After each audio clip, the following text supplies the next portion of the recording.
Chapter 10, Focused. In the morning, Mom, Dad, and I go to Dr. Gold's office. Dad leaves his luggage in the car, but I know it's there. I can't stop thinking about the fact that he's leaving in a few hours and won't be home again until Friday. That's so many days from now, and even though he's sitting next to me in the quiet waiting room, I miss him already. I don't want to be here. There's no point, since Mom and Dad already decided. And the cold, hard truth is that they don't really care what I think. They just want my problem to go away, and I do too, but it's not happening. I hate that right now. I'm missing math since I actually finished all my homework. After Mom picked me up from Red's house last night, I did English, math, and Spanish, but I fell asleep before I could start history or science. I tried to wake up early this morning, but I didn't have enough time to get through the directions before we had to leave.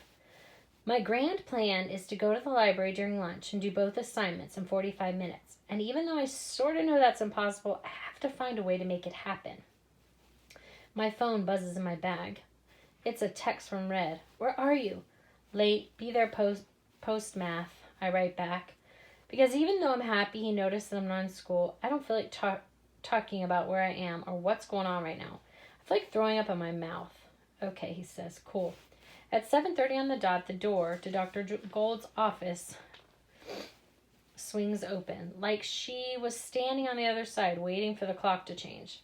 Good morning, she smiles at me and then Mom and Dad. Come on in. Dr. Gold's wearing a navy blue dress with white polka dots and a belt with a big red flower that matches her mood. I'm wearing all black, which tells the story of how I feel.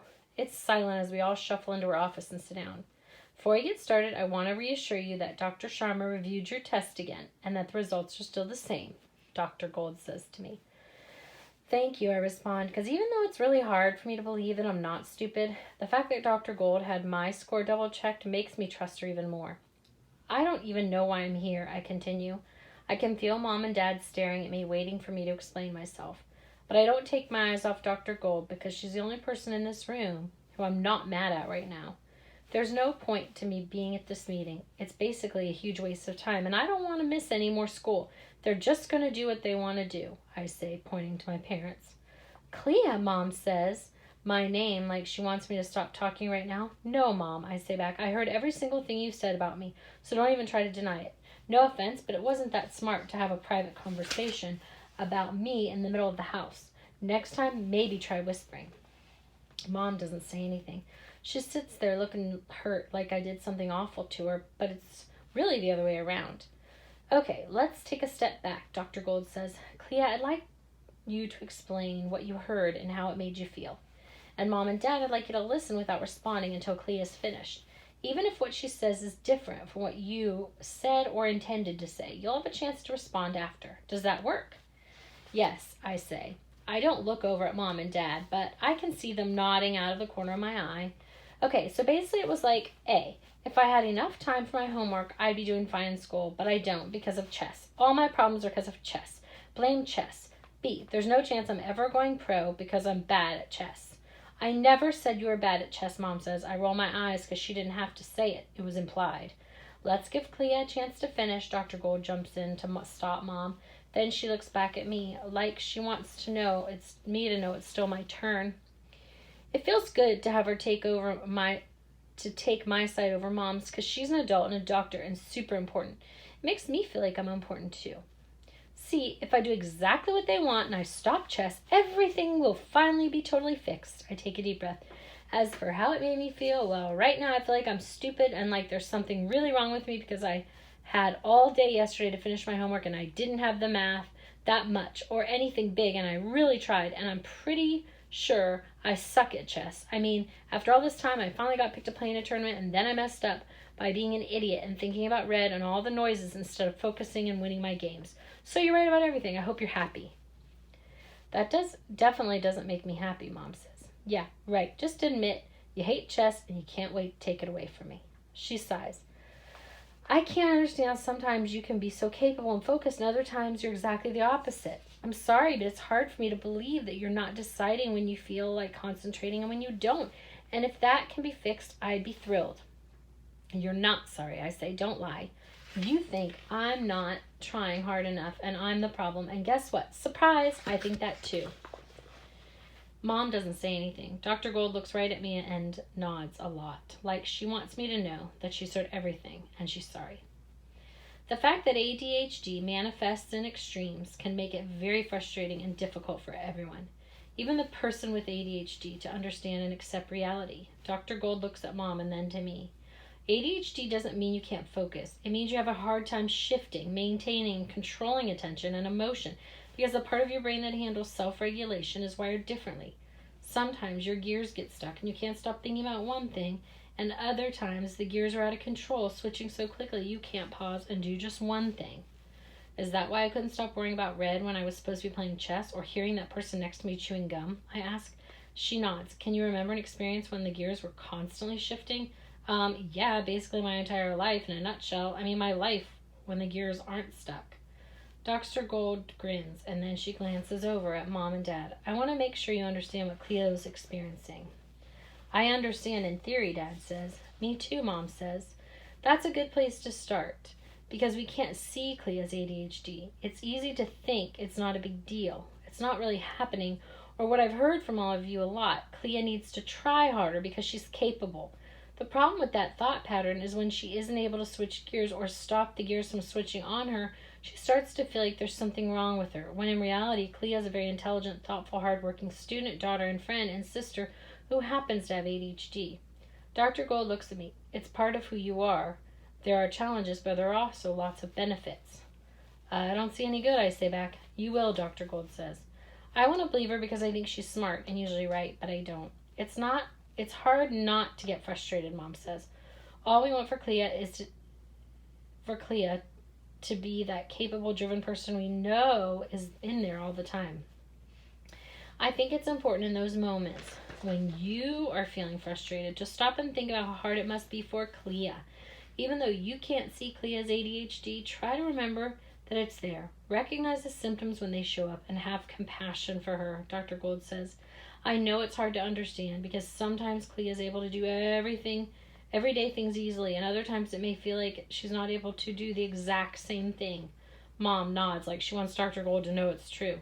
But it'd be very helpful to Cleo if she felt like you trusted that she's trying her best, and if you assumed she's already being hard on herself. She doesn't need help feeling bad, but she does need praise when she tries something that's challenging for her and when it goes well. That would really help, I say, because I know Dr. Gold's right. Like today, basically the last thing on earth I want to do is go to chess practice because I messed everything up for the whole team. I lost 3 games in a row, and instead of being all negative about chess like always, it'd be better if you could be proud of me for not quitting and going back even though I'm embarrassed. We're so proud of you, Mom says. Really, we are. Dad nods. That takes guts. It's not like I have a choice. Chess is the only thing I can be good at. Even if you don't think I can be. I look at Mom. I'm not going to throw all my hard work away because I had one tournament. That doesn't seem very smart. A lot of people would, Mom says. It's much easier to quit when things get hard than to try again. Maybe, I say, because I think she could be right about that. Remember how you said you couldn't think of anything good about having ADHD, Dr. Gold asked me? Persistence is one of those great qualities. You've had to be determined because you're facing challenges you didn't realize were in front of you. You've fallen down and had to pick yourself back up a lot. And even though maybe it doesn't seem like a good thing, the more often you fall down, the easier it gets to take the next risk. You know that falling hurts, but also it's not the end of the world because you have experienced. That's a big advantage. But isn't it better to just never fall down at all, I ask? The problem with never falling is that your brain changes and grows in response to challenge. So if everything's easy and you never face anything difficult, you don't have the chance to get stronger or better. And that's not good because then you stay the same, I ask. Dr. Gold nods. Exactly. Can you explain how Cleo can be good at chess and bad at math, Mom asks. I'm not convinced she's bad at math. Dr. Gold uses her fingers as quotation marks when she says the word bad. And I'd encourage you to try to eliminate words like bad and stupid, fixed descriptors from the conversation because they don't reflect reality. Cleo's brain, and frankly all of our brains, are still developing and changing, so they aren't one way.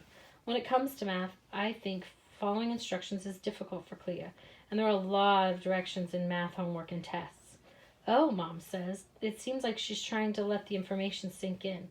Dr. Gold looks at me. One reason you're such a great chess player is that your mind is used to overcoming obstacles and thinking differently and creatively.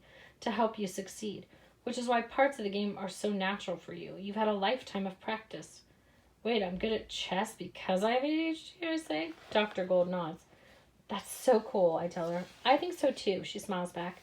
Now, one of the things we talked about last time was medication. Are you still interested in exploring that option? Dr. Gold asks, looking first at Mom and Dad. They both nod. Then she looks at me. How do you feel, Clea? I don't want to take medicine. Why not? It makes me feel like something is really wrong with me and that I have this big problem and I'm too weak to handle it on my own. That's what you've been doing, handling everything by yourself. And considering that you've had no help or information, you've been doing an excellent job. I think you need to give yourself credit for that. I understand why it might feel like you're weak if you admit that you might need help with your ADHD. And I also understand that taking a pill to help you might make it feel bigger than you want it to be. But I think it's exactly the opposite. It's hard for all of us to face up our challenges, and trust me, we all have them. But choosing to do that makes you strong, and it will make your ADHD smaller and less important, because even though it's still there, you won't be constantly coming up against it. If I try taking medicine and don't like how it feels, do I have to keep taking it, I ask? You can stop immediately, she says. If that happens, your parents will give me a call right away. We'll meet and talk about what happened. And if you try the medicine and you're experiencing positive changes, I'd still want to meet with you after 2 weeks to check in and see how everything is going.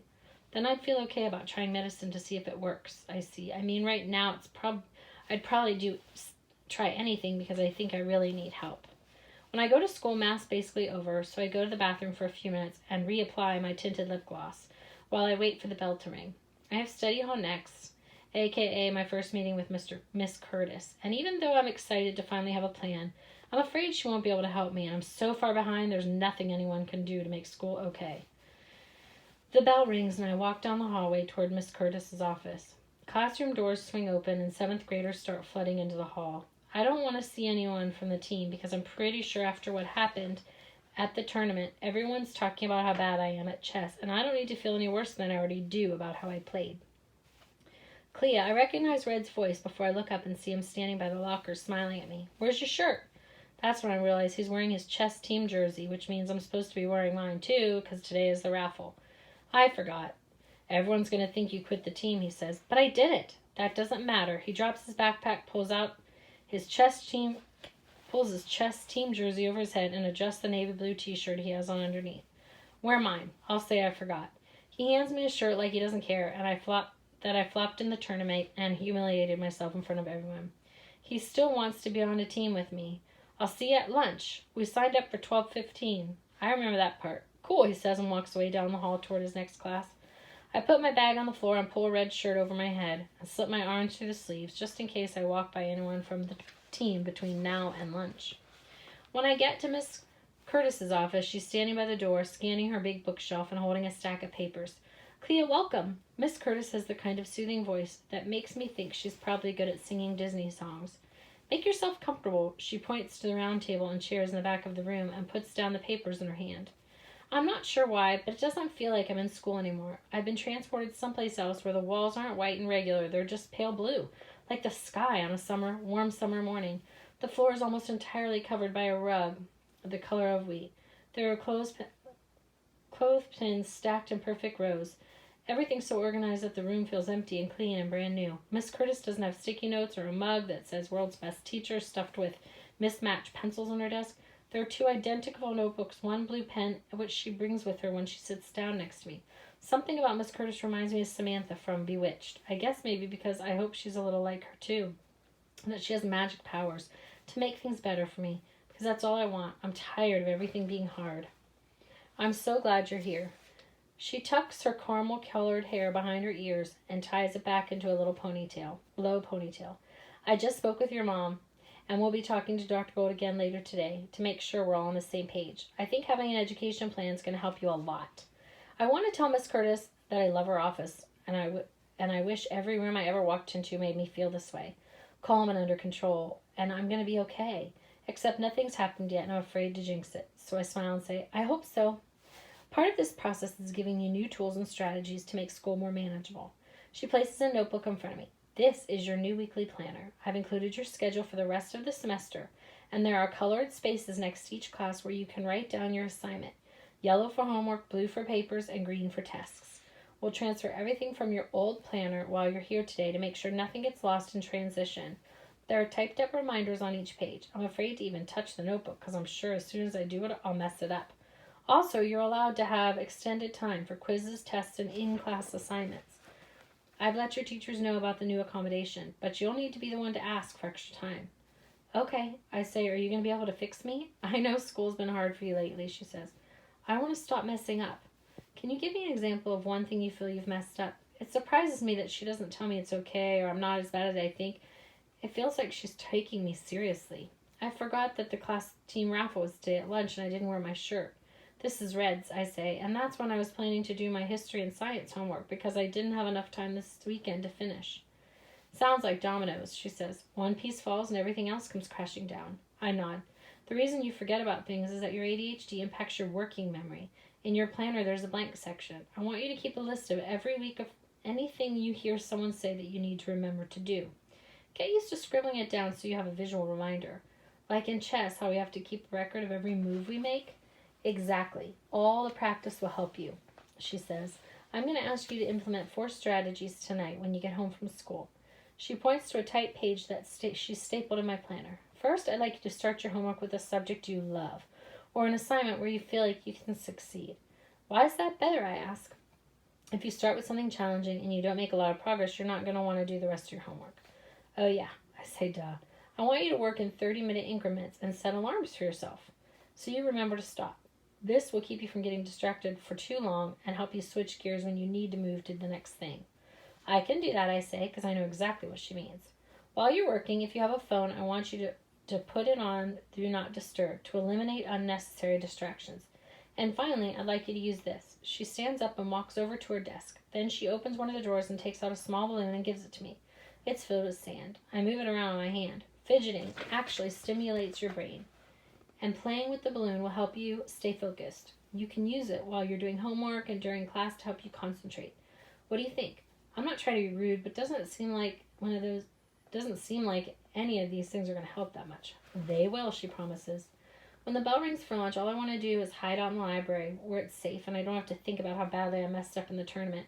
I'd rather avoid the cafeteria and the chess team until everyone has a chance to forget that I'm the reason we lost. But I can't let anyone think I quit. There's a big crowd around the entrance to the cafeteria where there's a folding table and it's set up for a raffle. The prizes are all on display and there's a white foam board with green letters and gold sparkles that says 2468. First it's check and then it's mate. Enter the chess team raffle now. You might win big. Best prizes ever, ever, ever.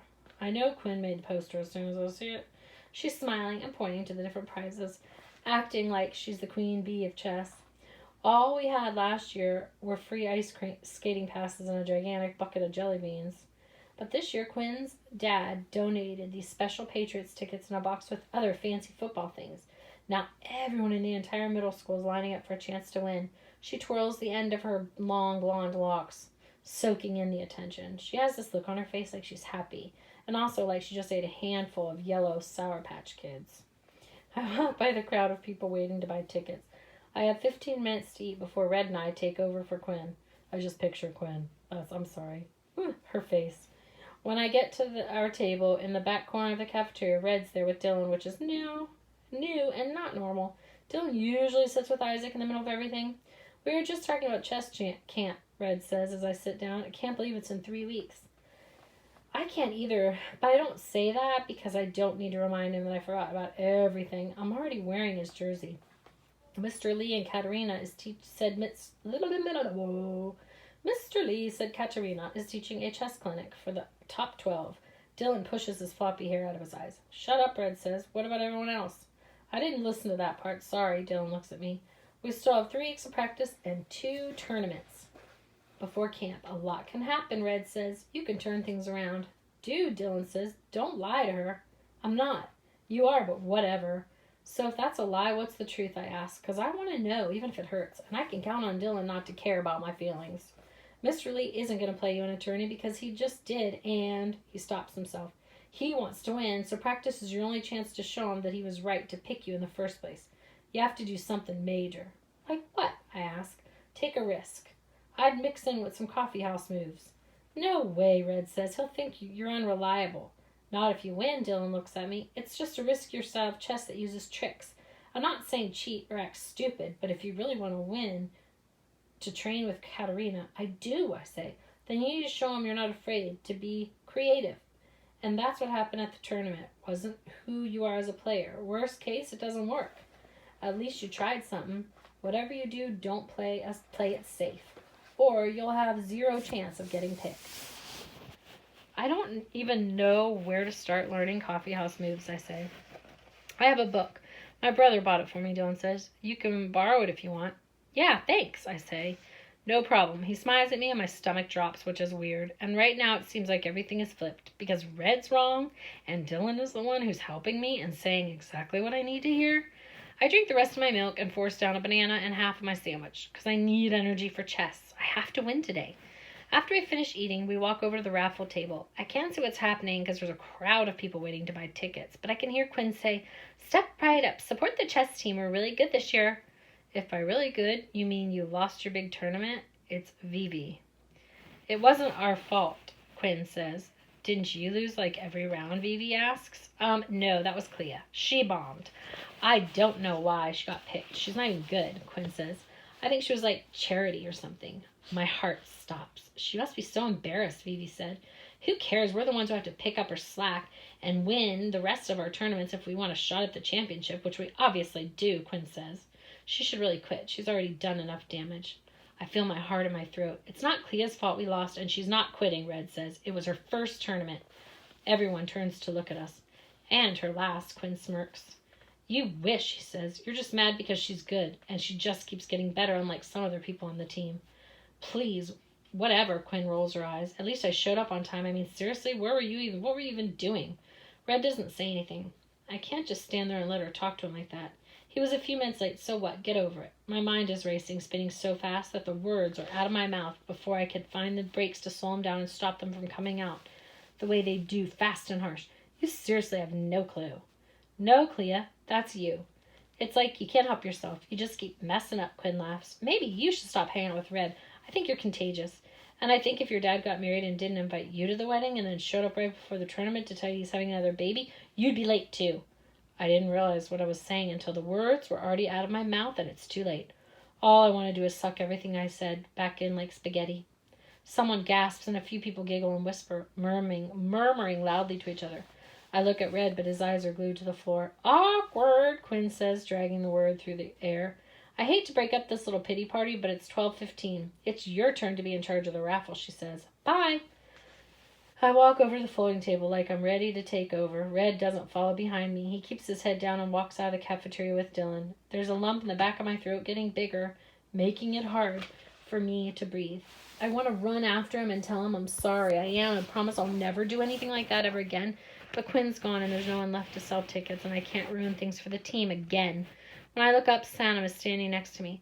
I hope she didn't hear what I said. I don't want her to think I'm the kind of friend who can't keep a secret because I haven't told anyone about her crush on Red. But by the way she's looking at me with strange, sad eyes, I'm sure she heard everything. Need help, she asks. I nod. I want to say thank you, but I'm afraid if I say everything, everything I'm feeling will come pouring out of me, and I can't let that happen. After our 15 minutes are up, we hand the table over to Lily and Layla and walk outside. Dylan's in the courtyard with a big crew, but Red isn't there, or on the bench, or on the playing field playing soccer. He isn't anywhere, and I have this horrible sinking feeling in my stomach. He's avoiding me. We still have 10 minutes before electives, so Sam and I sit in the grass by the playground. The leaves on the trees are the perimeter of the school are orange and yellow and red and starting to fall in scattered clumps, and the air is cold, even in the sun. We didn't lose because of you, Sam says. No one thinks that except Quinn, and she's wrong. She makes fun of people who are in her way, like you and me, because we're really good at chess. You are, I say. Trust me, if she thought you had no chance of beating her, she'd ignore you like she did last year. I don't know, I say, and tug at the grass. I do. She says it like it's a fact that won't change. What happened back there with Red? Why'd you say all that stuff? I didn't mean to. I was trying to stand up for him. Well, I know, she says. That was obvious. But you kind of went too far. Is everything okay? I'm going to tell her now. I want to. It's like I lost control. I think it has to do with my ADHD. I didn't know you had that, she says. Me neither. I found out last week. Wow, seriously, I thought I was the only one on the team. Wait, you have ADHD too? Well, no, I have dyslexia. What? But you're so good at school. I work really hard, she said, and I usually meet with a tutor at lunch. We practice reading, and she helps me with homework. So it makes a lot of things easier. Not reading out loud or writing on the board, but mostly everything else is okay. Oh, I thought you were in a special language class. I am, she smiles and fiddles with the zipper on her jacket. I wasn't trying to hide it from you. I guess I don't really talk about being dyslexic that much because it's part of me. I mean, I've known about it since first grade, and tutoring is what I need to do so it doesn't get in my way. That's what the doctor said about meeting with Miss Curtis and taking medicine. If I do those things, having ADHD will be easier for me. It definitely will, she says. I seriously can't believe you just found out. It would be like if this whole time I thought I was totally regular, but the letters were all mixed up in my head and moving around whenever I was reading or writing, and no one else knew about it except me. Only I thought it was like that for everyone else too, but I was just slower and not as good. Yeah, that's exactly what it's like, I tell her. Except I thought I was dumb and lazy and not trying hard enough, and that's why I couldn't finish my work or follow directions or stop my brain from getting distracted. That must be hard, she says. It's like out of nowhere, everything you thought about yourself before right now is totally wrong because you didn't have all the information. If I were you, I wouldn't be able to think about anything else. I've been trying not to think about ADHD because it feels like an excuse for why I'm bad at everything. But it's like no matter what I do, it's always getting in my way, and not just in school. You're making it seem like your ADHD is fake or like you could shut it on and off if you want to when you can't. And the fact that you didn't know about it is the reason everything's been so hard. I like the way Sanam talks about ADHD. She makes it seem important, like it's okay for me to be mad that no one noticed I needed help for way too long, which feels good, because I am. I can't believe I did that to Red in front of everyone. Does he know you have it? She asks. Yeah. Good. I feel like that might help you apologize. I really hope you're right. Me too, she says. I have to ask, you seriously don't think it's my fault that we lost the tournament? No way, she says. Mr. Lee wouldn't have picked you if you weren't a really good, strong player. He just doesn't do that. I nod and try to let her words sink in. She continues, so what if you got distracted because it was your first tournament and you kind of have a lot going on right now? Don't blame yourself for the whole tournament and get psyched out when you've gotten this far. That'd be such a waste. True, I say, because I'm pretty sure Sanam's right. Everything I thought about myself before now is wrong, and I guess I'll still need to get used to seeing myself in this way, but I really want to. Red shows up 3 minutes late to practice and sits on the other side of the room next to Dylan, even though there's an empty seat by me. Today, I want to talk about files, half-open files, and batteries by looking at how you can set up your rooks to work together in order to control the board, Mr. Lee says. I open my notebook and start writing everything down, but I keep glancing at Red, waiting for him to look back at me. He still stays still and statuesque, arms crossed like he can just listen and remember. Mr. Lee hangs up the demonstration chessboard, which is good. It helps me have a visual while he talks through strategy. Once he's done teaching, we only have 25 minutes left. Let's play at 10 minutes on the clock, he says. Quickly pair up and get to it. As soon as Mr. Lee finishes, Quinn stands up and bolts across the room over to Sanam like she's on a mission. Normally, I love when Mr. Lee lets us pick, because it's basically the only time Red and I get to play against each other. I automatically look over at him because we're partners and everything. It's a reflex, but he's sitting across from Dylan. He doesn't even glance in my direction. I know I just need to apologize because I'm really sorry, and everything will be better. It always is. It has to be.